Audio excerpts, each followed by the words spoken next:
Hola,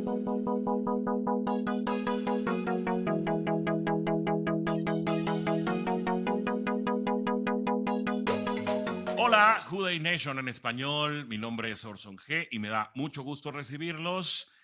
We're very glad to have you here for this interview with a very, very special friend, a new friend of the show, of this long list that we've been building for this few months lately. I'm very glad to receive on the show Joe Goodberry.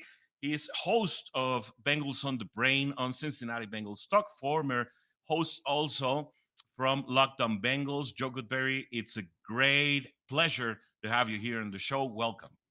Thank you for having me, and it's nice to see you and meet you and be on your podcast.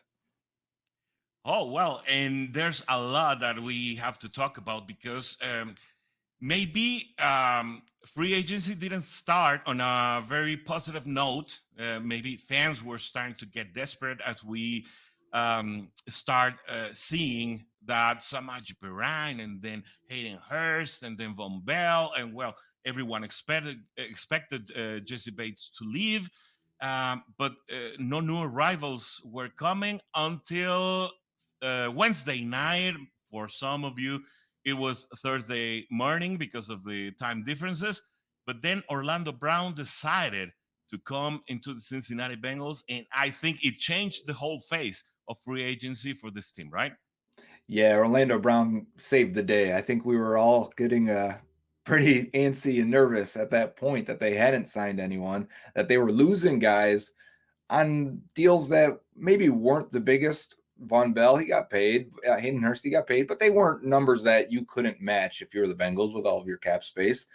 Samaje Perine was one they did match, and he still chose the Denver Broncos. So anytime that happens, it can make you a little bit nervous that maybe the team is not going strong at free agency. Maybe there's something else going on. And then all of a sudden, Orlando Brown happens, and it was out of nowhere. We didn't have a warning. There was no visit or call or report that, hey, the Bengals are interested in Orlando Brown. It seemed to be a situation where he wasn't getting the money he may have thought he would get out there, or maybe didn't get the opportunities to play left tackle, whereas some NFL teams viewed him as a right tackle, and the Bengals saw that opportunity and said, okay, we can get him at a discount. We can upgrade our left tackle position. If the deal works, let's get it done. And it seems like, from all the reports, I don't know if you've read the stories afterwards, came together pretty quickly over that day, and they got it done, and he saved the day. But I think people are starting to get nervous a little bit again. Well, yeah, because there haven't been any relevant news lately after the Nick Scott signing.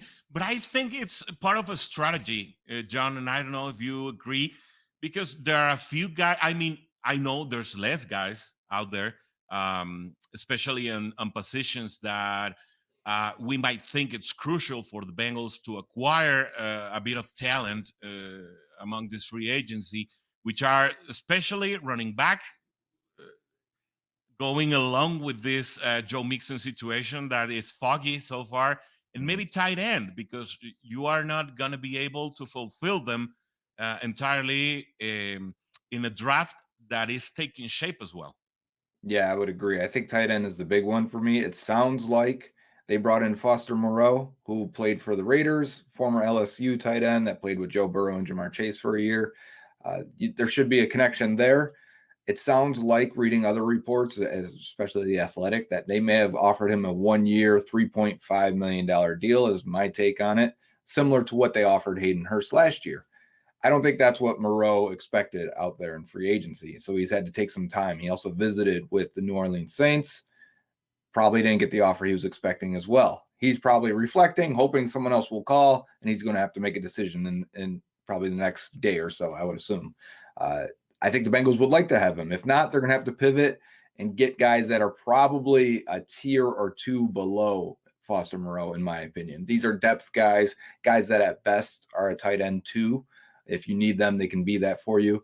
But what that means is the focus at tight end heads to the draft and puts a premium on them spending probably a top 3 pick on the tight end position. So that's why you kind of want to get that Foster Moreau in the building, to relieve some of that pressure to draft a tight end. And then I agree, we don't know what's going to happen still with Joe Mixon and his contract. We don't know what's going to happen with Jonah Williams and his contract. If they let go or traded both of those guys, I could see them spending that money on a running back or another offensive lineman to make sure you have the depth there in case La'el Collins isn't healthy. And you're absolutely right, John, because maybe the Bengals have options, right? I mean, there's been it's been heard that Ethan Carter has been in Cincinnati, and when you think about having a tight end maybe in round 2 of the draft, that name, Ethan Carter, that has been on the team, starts to take relevance, because if you don't get, the Foster, if you don't get Morrow there in free agency, or if you don't get Austin Hooper, that it's part of the mix there. And as long as the days go by, the prices go lower as well. Apparently, maybe you can go maybe in the draft for a second rounder and maybe a 7th rounder. Those compensatory picks also are going to start taking relevance for next year. I mean, I don't think the Bengals have their arm twisted, and I think that's the most part of the strategy here on 2023. Yeah, I agree. I think they also have to keep in mind the potential extensions for Joe Burrow and for T. Higgins. If it gets that far, maybe Logan Wilson as well at linebacker. Primarily Burrow, and he's going to take a large chunk of the cap once that extension comes in, and the hits will gradually increase through the years. But what that means is you can't spend everything right now, because you still have to reserve some money for those guys. So I think that the way they view it is they can probably make one move as they currently stand. Now that's when, like we talked about, Joe Mixon and Jonah Williams come into play, because they could save a lot of money. And then that's when that money can go towards extensions or maybe 1 or 2 more free agents. But I agree. I think they're letting it come to them. They're not going to spend too much. If Foster Moreau wants the deal, great. If not, they're going to keep moving, and they'll probably draft a tight end very high. And how about safety, Joe? Because as long as the perimeter got very, very fast, I mean, right now, Luanarumo has very fast pieces all around the secondary. I think there's still a piece missing, since we know Uncle Mike Thomas won't be really a defensive piece as much as he is a special teams key player, right? So we all know that, that draft negotiation or presence could have been some leverage for Nick Scott negotiation as well. That apparently went well, but I'm not sure if the Bengals are complete safety wise. Yeah, I agree. I think they're definitely taking a step back this year. How can you not? We love Jesse Bates. We love Von Bell. They were a great tandem, one of the best in the league. You're going to take a step back. Even if it means you're saving a lot of money this year that you were spending on those 2 veterans, you can use that money towards other positions. And I think we've already seen that now. You could say they spent that money on Orlando Brown and upgraded the offensive line. Dax Hill, last year's first-round pick, is supposed to step in and be their star. He's their most athletic guy. He's got the best profile of all their drafted players in the secondary. He's the one that's going to make this defense work on the back half.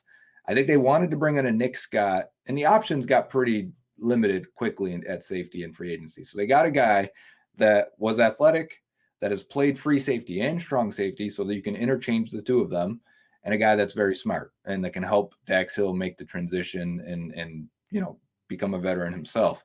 So I think that's what they got. They didn't spend too much on Nick Scott, because I think they still really like Tyson Anderson, last year's 5th-round pick.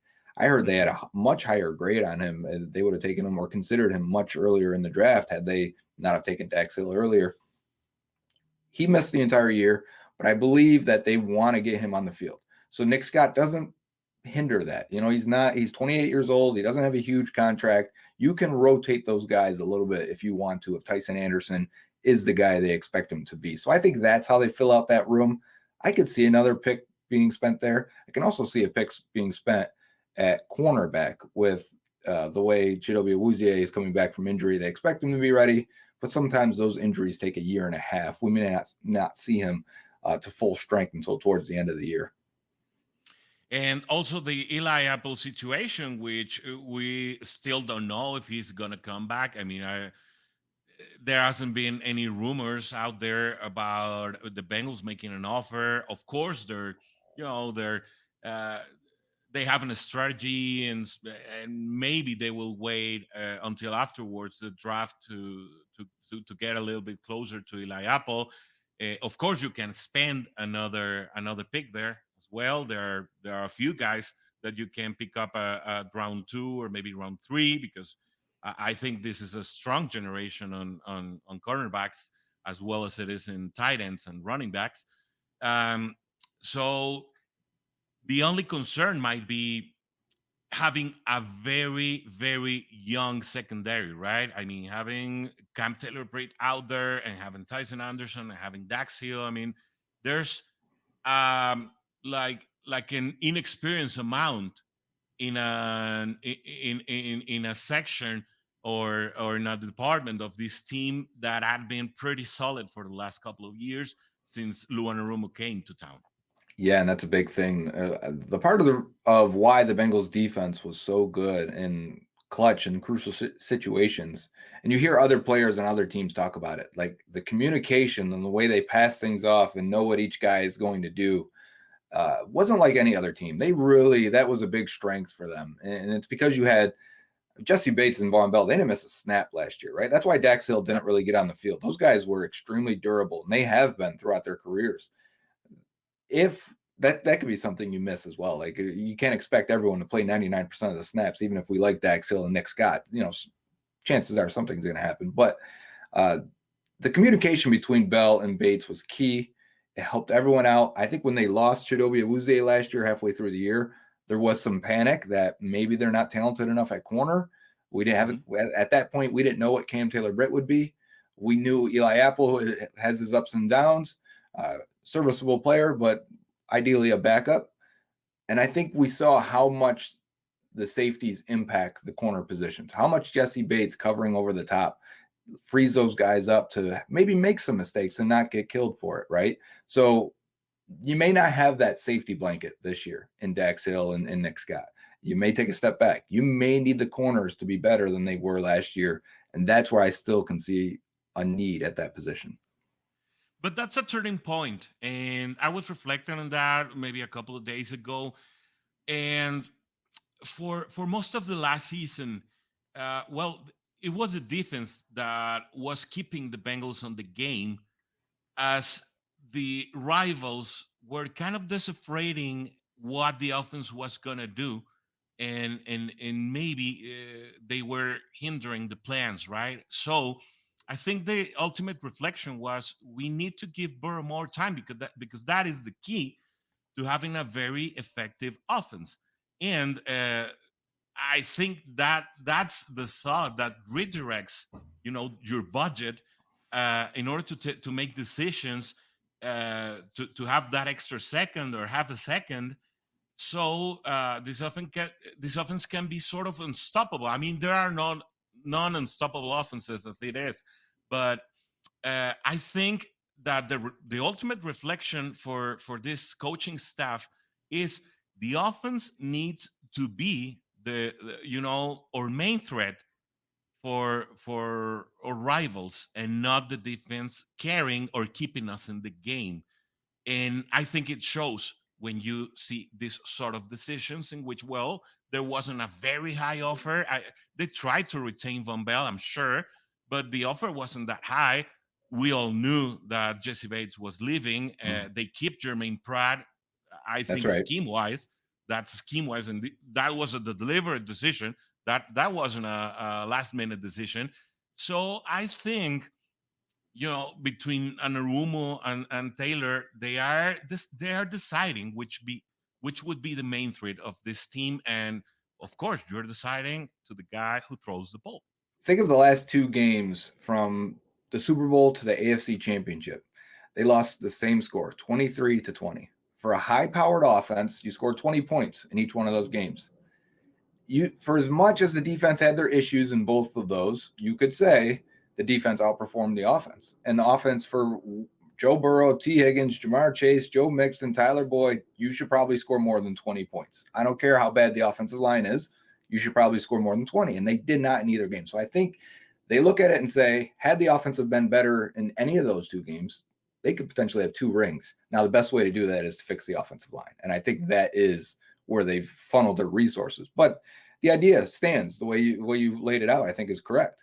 What is the part of the team that's going to win or win it all eventually? It's going to be the offense, and it's the offensive side, and do everything you can. And I think that's why we still look at the draft as well and say offensive line, tight end, running back could be picked in the top 4 picks or so, because you want to secure that side of the ball to make it so you're scoring 30 points a game, and it's not such an issue.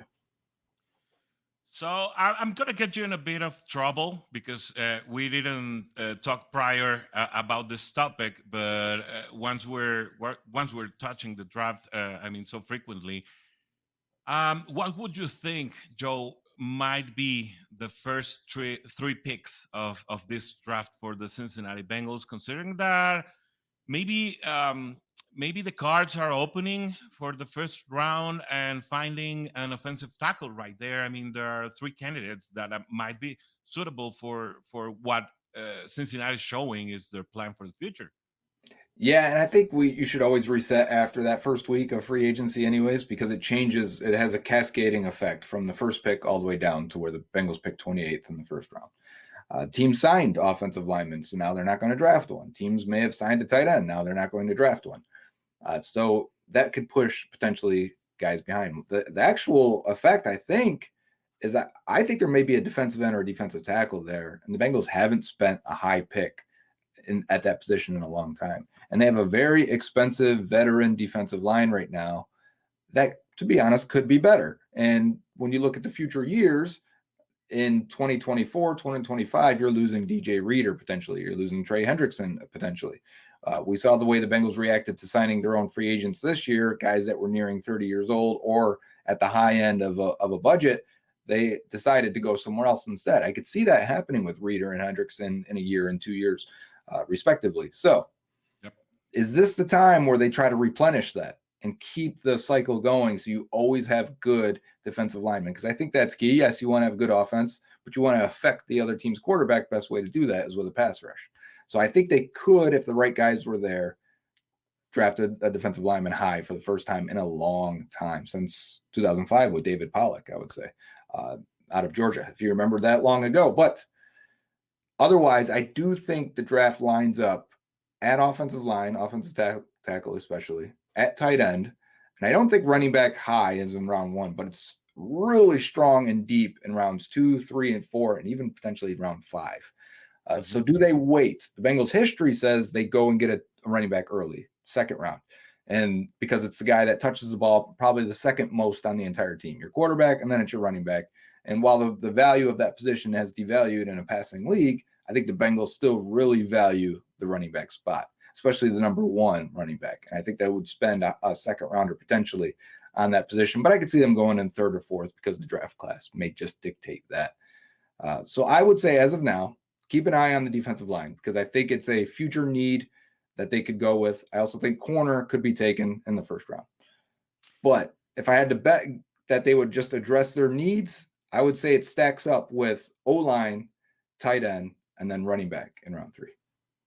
And I would have to agree with you. And also, we have to take in consideration something that I've learned from you. I mean, it's a great insight that you have. And for the past couple of years, maybe 3 or 4, the Bengals have been drafting for the next year, right? And I'd think that we might go deeper into that because if we're talking about the length of DJ Reader's contract, the length of Trey Hendrickson contract, it makes sense to start covering up for those positions.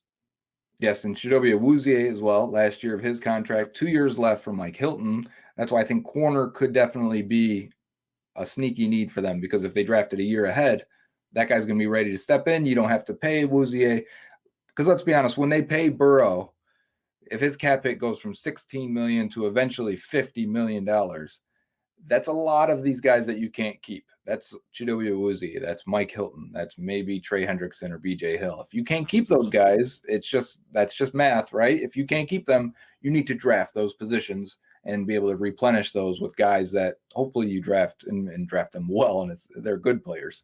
But that's the idea. And apparently, the Bengals are not trying to get to the draft with a position that you have to fulfill with the starter, right? Maybe start, as we said, building up for the future, and that makes a lot of sense. But I'm not sure if that criteria really, really matches the tight end position. And there we find guys like Sam Laporta, or well, a ton of guys out there that could be in second or third round, that might find themselves in the need that I have a ton of balls or a lot of touches on their first season, right? I don't know how do you approach that position specifically? Right. So historically, tight ends take sometimes 2, 3, 4 years. Sometimes they're at their best between ages 28 or 25 and 28. That's their prime years. So if you're drafting a guy that's 21, 22 years old, you may not see his best years until his second contract, which is fine because that's when he's going to be paid the most anyways. But at the same time, if you're in a Super Bowl window, if you're a championship caliber team and you need your tight end to be quality right now, they don't need to be great. They need to be quality right away. That kind of puts pressure on which guy you draft, how high you draft them, and how safe of a prospect you view him as. A guy like Michael Mayer in the first round out of Notre Dame, you can probably plug him in right away and he's going to be who he is, and that's fine. But there may be other tight ends in this class that will be better in 3 or 4 years because I think they have higher upside. They're more athletic. They didn't get the playing time or the production or the as many targets in college. They're just now hitting their stride, right? And that becomes kind of an issue, or maybe it's not. Maybe some people would say, give me the guy that I can plug in right now. If we're looking back in 3 years and somebody that was drafted, if Laporta is drafted in round 2 and he's better, we may go back and say, hey, see, they should have filled tight end in free agency and then drafted Laporta in round 2. Look how much better he is. That's why you want to fill your needs and then take the draft, whoever's there, what best available position, best available player, whoever's there in the first or second round. You can make clear decisions rather than being pressed for need. Absolutely, and that's very interesting because it's going to be it's going to be a turning point in future history for this franchise, because we've seen how Joe Burrow really boosts these tight ends careers, and maybe the Bengals are waiting on free agency to maybe stabilize at 2.5, 3 tops $1 million contracts, in which maybe you can find Austin Hooper there, maybe not. Maybe Foster Moreau will make up his mind for it. But meanwhile, everything's a mystery. And I think we as fans or those who follow the team for any reason, we'll have to be very patient because there's not going to be any blockbuster moves on the horizon for the Cincinnati Bengals. But anyhow, and this is our last topic for this interview, it turns out that after the signing of Orlando Brown, which made us all very excited, someone was not very happy, and that name was Jonah Williams, that asked for a trade. I mean, it maybe was an instant reaction. Maybe he will come to his senses. Maybe he'll change his mind. But throughout the situation, apparently there are a few suitors out there in the market which hadn't been detailed, and that's what I want to talk about with you. Who do you think, Joe, might be those who are interested in Jonah Williams' services, and how would it affect this strategy that we've been talking about for the last few minutes? Yeah, it's tough because Jonah Williams sees himself as a left tackle. He wants to be a left tackle. He wanted to be the Bengals left tackle. He told this to me. He's been very open about this, that he wants to be that guy. Now he's been hurt and he hasn't always performed to that level. he's had glimpses and flashes of being a quality starter, but really has never been consistent enough to stop the Bengals from making a blockbuster move at his position. So what does that mean? Does it mean any team that trades for him has to be willing to play him at left tackle? Would he say, no, I don't want to go there because they're going to play me at guard. I don't want to go there because they're going to play me at right tackle. I'd rather stay in Cincinnati, right? Maybe he just doesn't care at this point. He doesn't feel loved and he would like to be moved. I could see that as well. So he might go play right tackle for somebody else. Now, if he only wants to play left tackle, I think he's probably only a clear upgrade for 3 or 4 teams in the NFL. And that's because we're after free agency here. It's a strong offensive tackle class. Even if we wait until after the draft, there may not be a team. There may not be a team that even considers him at left tackle. There were a lot of teams that liked him as a future guard in the NFL. I could see a lot of teams looking at him and say, Jonah, are you willing to play guard? We'll give you an extension right now because that's the other part.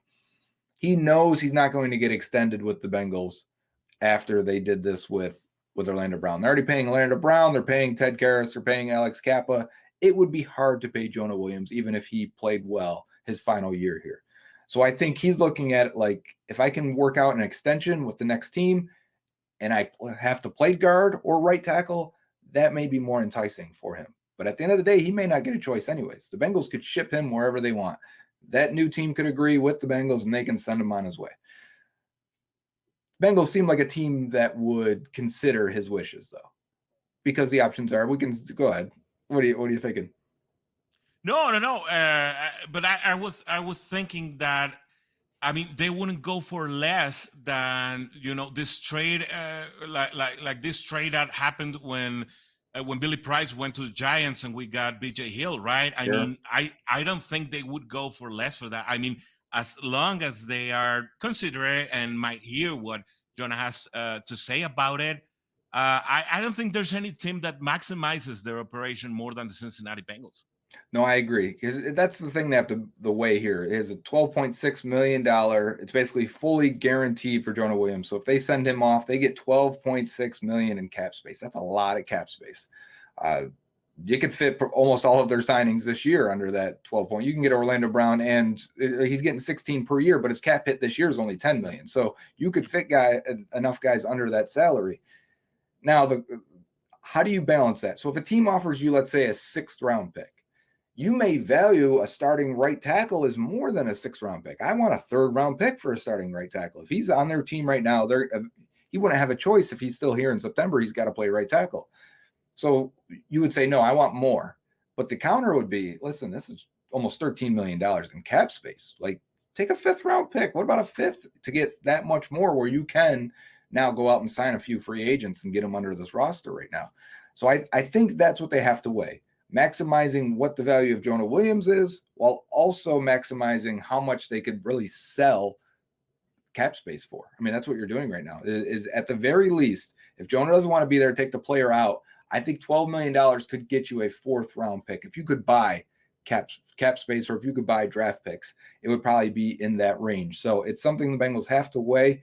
I wonder how many teams are actually going to be interested. Ian Rappaport said today, report was that many teams have called. There is interest out there. To me, that feels like the agent applying pressure to the Bengals, saying, hey, we know teams are calling. I know they're not offering what you guys want, but we want to let it be known that there is interest in our client. And that's the magic of this situation, because I don't think there's going to be any way in which either Williams or his agent can twist the Bengals' arms, right, to make a decision. And they're not going to be hasty about it because they're not known for it. The most recent case in which something like this happened is way back in the Carson Palmer's deal. And we all know what happened. I mean, we got Andy Dalton and then we got AJ Green. And it was a turning point. But I don't see how Williams' situation might derive into that, honestly. And I think another one was Carlos Dunlap. If you remember Dunlap during that final year with the Bengals, first year, I want to say that was Lou Anarumo and Zach Taylor's first year.